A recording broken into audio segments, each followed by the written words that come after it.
So then healthcare. You know, the battle right now is it single payer? Is it Medicare for all? I think that's being used to divide us. And I think as Democrats, most of us believe that everyone deserves healthcare. Healthcare should be a right, not a privilege, and that we should be able to have a basic healthcare system that works. And let's get the White House and get Congress, and then we can say, all right, we're going to get universal coverage. Everyone will have a medical home, right, where they can get a checkup once a year, where the doctor knows your family. But how do we get to highest quality at the lowest cost? And one of those things is transparency, right? The hospitals used to be nonprofits, now they're all for-profit. Suddenly they can't really tell us what things are going to cost because there's different payers and all this stuff. Listen, Walmart has whatever it is, 320,000 SKUs, right? Different colors and shapes of widgets they sell, and they can tell us what it costs, each and every one. I think we've got to get transparency so on your cell phone you can see where you're going to get, if you want to take your son that had a baseball accident, they got some stitches, you want to get the stitches out, see what it costs, what your copay will be for any medical procedure. So that's the tip of it. The other thing is preventative care is where we've made healthcare a business. Business goes where there's money. If a doctor prevents someone who has an inclination, prevents someone from getting diabetes, they get no benefit.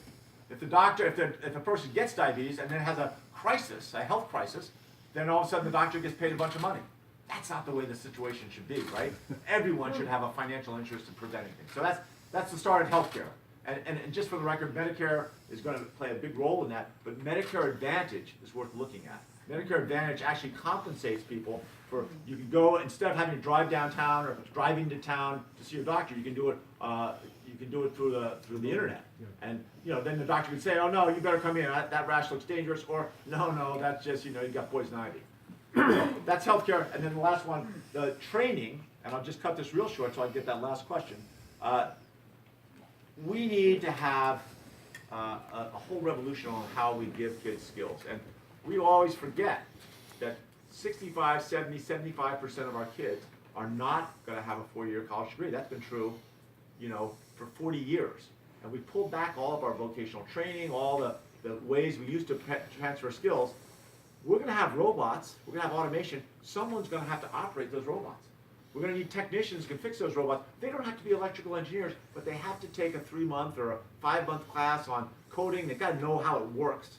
They've got to have those basic skills. And these are kids of all ages. People, when we lost a lot of our manufacturing in the Midwest back in the 80s and 90s, we said, well, those workers can't figure out how to operate technology. Well, go up to Michigan, go out to the Mississippi River along Iowa, and look at how well people handle an iPhone, which is 50 times more powerful than any computer we had, in 1985. And we can all learn new skills, right? We just have to lean into it. And I think we're going to have so many new jobs. Right now, there are millions and millions of jobs out there where businesses can't find people with the right skills. We need to go to our community colleges. There are 1,450 community colleges in this country. They're in every state. Most states have it pretty well spread out.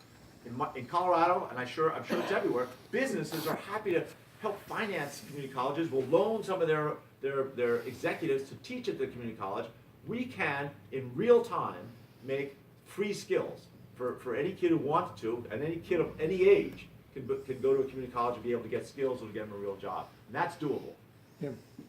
Just double check, there's something called Iowa Futures Program here in Iowa. Okay. So it's sort of what I'm talking about? Yeah. I love it! Well, it's the Republican governor who's promoting it. Well, that is almost certainly done poorly. Okay. I'll tell you a funny story.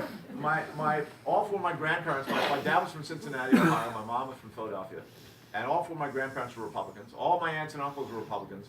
But as I said, my mom was widowed twice. And she felt government maybe could be smaller, but the government had to work. And she raised 4 Democrats. Last question. So my name is Laura, and I'm actually from Waverly, which is just a little bit south of here. But I have been a constituent of yours in Denver for the last 10 years. And I'm back in the heartland for the presidential race. And I think you have something special that this country could really use after what we've been through in the last few years.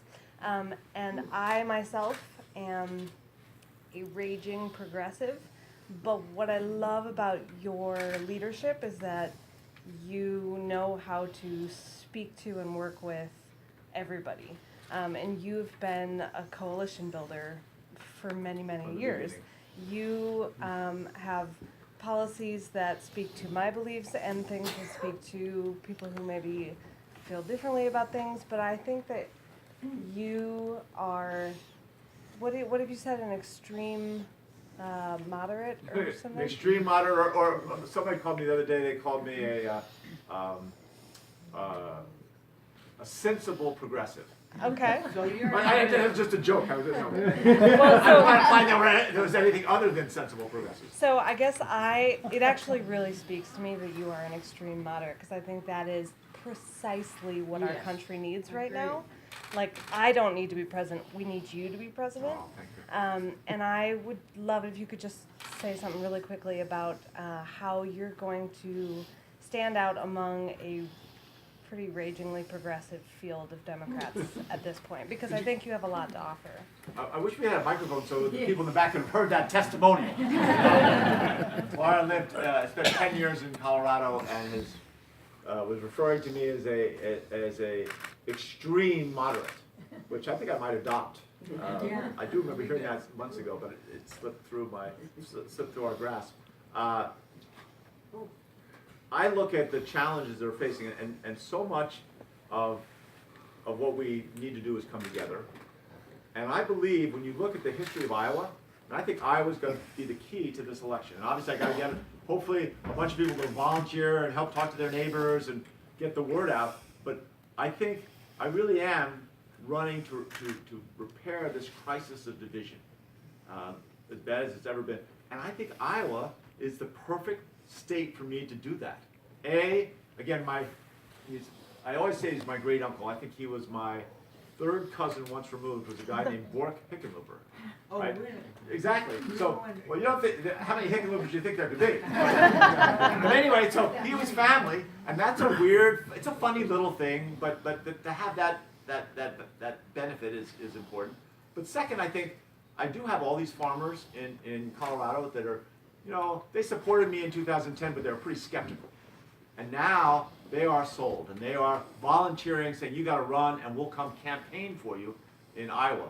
I don't know how many, you guys can tell me, you've been through these Iowa caucuses before. How many ranchers and farmers come from another state and campaign for a candidate?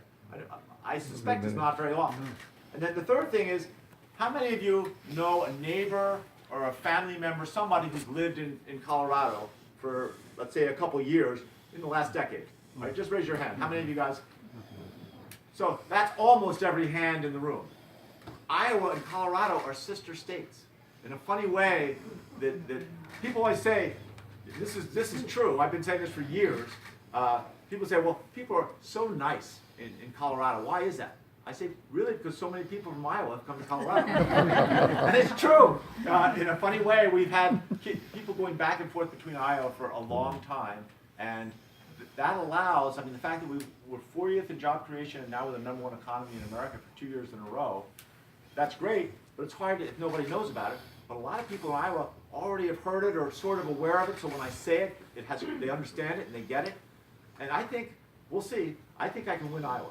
I really do. I'm going to live here. You guys are going to be sick of me. I will be back. But I think if someone like me proves that I'm not just a long shot and a dark horse, but that someone who is a pragmatic, moderate, or an extreme moderate, if I get traction, show I can win, I think people will rise up. We'll see. But that's my goal, and I'm willing to give a year of my life to see if I can make that happen. So anyway, thank you for the kind words. I really appreciate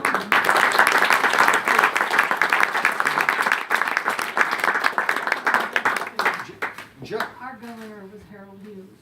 He became our senator. He was going to run for president in '72. That's one of his pins. Oh, and that's for me? That's for you. Thank you. What a gift. Just reminding you, elections are about the future. And these just happen to be my grandkids, and we want their future secured. That's what this election is all about. Thank you all for coming. Thank you very much.